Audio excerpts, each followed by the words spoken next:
Renato Semensati, boa tarde. Boa tarde, João Paulo Messer. Vendo o Rodrigo, a gente conversou essa semana aqui, anteontem com o Gustavo. E aí eu fico imaginando, agora no confronto com o Palmeiras, o grande time do Palmeiras, jogadores que saíram da Série B, alguns da Série C. Série C, Rodrigo, Série C. Rodrigo, Série C. E vão se firmando, vão se firmando. Como é que é isso, Renato? João, primeiro, o torcedor do Criciúma sabe muito bem o que é isso se ele for para 91. Aí aquele time que foi formado em 89, até o nosso colega João Lucas Cardoso escreveu um livro muito bacana, Máquina do Carvão, que foi lançado essa semana, contando essa história de jogadores que eram 89, porque todo mundo fala o time de 91, o time de 91. O time de 91 foi formado em 89 e foi formado pelo Levir Coupe, que é quem ficou com a fama de campeão, justa, foi campeão. Foi o Felipão. O Felipão, mas quem montou aquele time, e você pergunta para qualquer jogador daquele time, e eles falam, não, o grande treinador que esse time teve foi o Levir. Foi o Levir. Mas enfim, o Rodrigo, ele tem a cara, o Gustavo que teve aqui, esses caras, eles têm a cara do Criciúma. Chegaram na Série C do Campeonato Brasileiro, foram evoluindo, o Criciúma subiu com esses jogadores, Felipe Mateus, Gustavo, Rodrigo, e aí, bom... Esse é um grupo de Série C. E no futebol a gente tem muito isso. Ah, é jogador de Série C. Será que vão suportar a Série B do Campeonato Brasileiro? E nesse grupo estava um que foi para o Coritiba esse ano, que é o Arilson. Aí subiu para a Série B. Ah, com esse time não vai dar porque é jogador de Série C? Teve um ano de manutenção na B, jogadores foram mantidos e subiu para a Série A. Ah, não, Série A é ou tem que trazer jogador de 400, de 500, 600 e tudo mais. Claro que tem alguns jogadores, por exemplo, como o Yannick Bolaci, alguns jogadores, o Trauco, jogadores com experiência internacional, que tem um salário mais alto.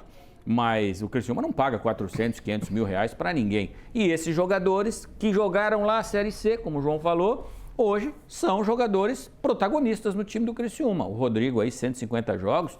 150 jogos em tempos atrás era tranquilo. Agora, hoje, nos dias atuais, você não vê jogador fazer 150 jogos. Então, é um duelo bacana esse. Eu diria o seguinte, domingo. Primeiro, ingressos esgotados. Só fazer um esclarecimento aqui, o torcedor reclamou que o Criciúma não colocou à venda ingressos para o Palmeiras. O que aconteceu? Os ingressos, quando o jogo estava marcado a primeira vez, eles foram esgotados, certo? Esgotou. Poucas pessoas, 50, 60, pediram o dinheiro de volta. Quem era que tinha o ingresso ficou com o ingresso. E aí o jogo mudou de data, mas eu tenho ingresso para ir no jogo. Então, como abriu só um número muito pequeno, o Criciúma disse, eu não vou disponibilizar a venda, porque vai formar fila gigantesca, aí deu 50, 60 pessoas, acabou. Aí o cara que está na fila fala, não, me fizeram de trouxa. Confusão na certa. Confusão na certa. Então, esclarecendo isso aí. Mas eu falo do jogo bacana, é o seguinte, o Palmeiras jogou ontem. O Palmeiras jogou ontem, Libertadores da América, empatou em casa 0-0. O único jogador que entrou jogando e porque era despedida dele e não vai estar aqui é o Endrick. Você fala, mas o Palmeiras está sem o Endrick. Pois é, mas sai o Endrick, entra o Rony. Está sem o Flaco Lopes. Sai o Flaco Lopes, entra o menino Estevão, que está jogando muita bola. É o segundo time mais velho do campeonato, o Criciúma, que vai estar em campo no domingo, contra um dos times mais jovens, até pelas mudanças que tem que fazer o técnico Abel Ferreira, se bem que o Endrick é garotinho, mas tem ali o Estevão, que é da mesma idade dele e outros jogadores. O Palmeiras aposta muito nas suas categorias de base, né? Tanto que vendeu o Estevão e o Endrick, dá mais de 300 milhões de euros aí no agregado. Isso em 2 meses de negociação. Então, são os opostos que vão se enfrentar. Criciúma, com o seu torcedor no Heriberto Wilson, ele tende a ser muito forte, mostrou isso contra o Bahia. Palmeiras tem os seus desfalques. Ontem no Criciúma, um pouco de apreensão. O Rodrigo não treinou, tendinite, o Éder não treinou, o Felipe Mateus é o grande ponto de interrogação. Por não ter trabalhado até ontem, acho muito pouco provável que ele esteja em condições de jogo, e aí é uma dor de cabeça para o Tencate, se coloca mais um volante, se coloca um meia de armação. O Éder já não trabalhou também, mas o Éder, o Criciúma vem administrando. Vamos lembrar que contra o Bahia ele ficou no banco de reservas, o Tencate falou, ele sentiu um desconforto na panturrilha. A gente sabe que o Éder briga contra as limitações físicas do corpo para estar em campo, mas é um jogador que no segundo tempo ele vai ser importante. O Bolaci já estava programado e tal, mas é o Criciúma que pode ali ter 1 ou 2 desfalques. Esse do Felipe Mateus acho que é o mais sensível, mas é um jogo, João, que o jogador vai fazer um grande esforço para jogar. É um jogo para o Brasil inteiro. Aliás, o Brasil inteiro não, né? Hoje quando o jogo vai... É para o mundo. Isso. Tem torcedor em vários lugares acompanhando. Agora, eu imagino a festa que o torcedor vai fazer, né? Antes do jogo, esperamos que depois do jogo, tudo organizado. Aí você casa cheia, o tempo vai estar bom, tem todos os fatores Só vou fazer um positivos. registro aqui. O Criciúma perdeu para o Bahia o jogo da Copa do Brasil e no finalzinho do jogo foram atirados copos e isso foi registrado em súmula. Na Série A, o Criciúma vai ganhar e vai perder jogos no Heriberto Wilson. E isso não pode ser uma prática comum.